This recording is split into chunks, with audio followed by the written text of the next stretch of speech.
By the way, tarehe 22 ilikuwa ni siku ya Jumamosi ambapo tamasha la miaka 30 ya Bongo Flava ndo lilikuwa linafanyika kule Dodoma. Lakini pia tuliona wasanii ambao walikuwa wametokea huku Dar es Salaam kuelekea kule Dodoma kwa ajili ya performance ya tamasha la miaka 30 ya Bongo Flava waliweza kufikia bana pale kwenye mgahawa wa Shilole, Shishi Food ile ya pale Dodoma.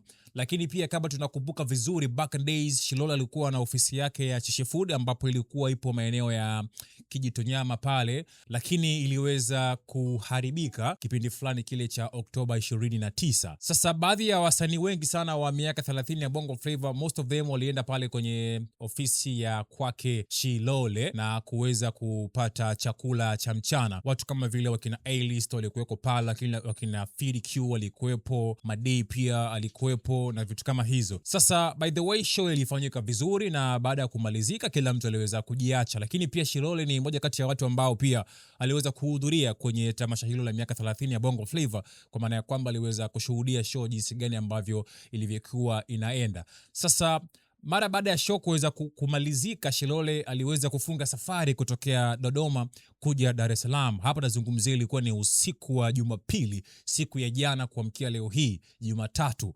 Shilole alikuwa kwa ajili ya kuweza kurudi bana Dar es Salaam kuendelea na mitikasi mingine.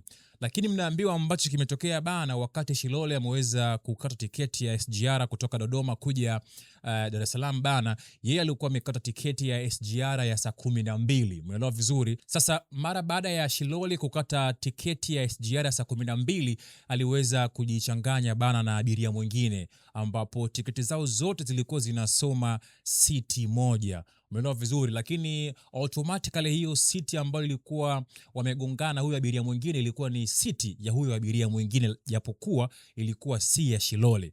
Umeelewa vizuri? Kwa sababu Shilole yeye alikuwa amekata SGR ya saa 12, alafu huyo abiria mwingine alikuwa amekata SGR ya saa 11.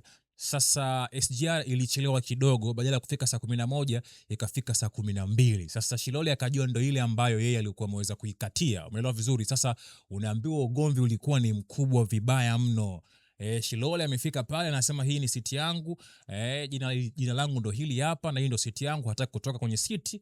Na huyo dada naye anakuwa ni mkali, anasema kwamba hii ni siti yangu na mimi siwezi kutoka. So wakawa wanagombaniana mpaka kapelekea kwamba SGR kuweza kuchelewa kuondoka.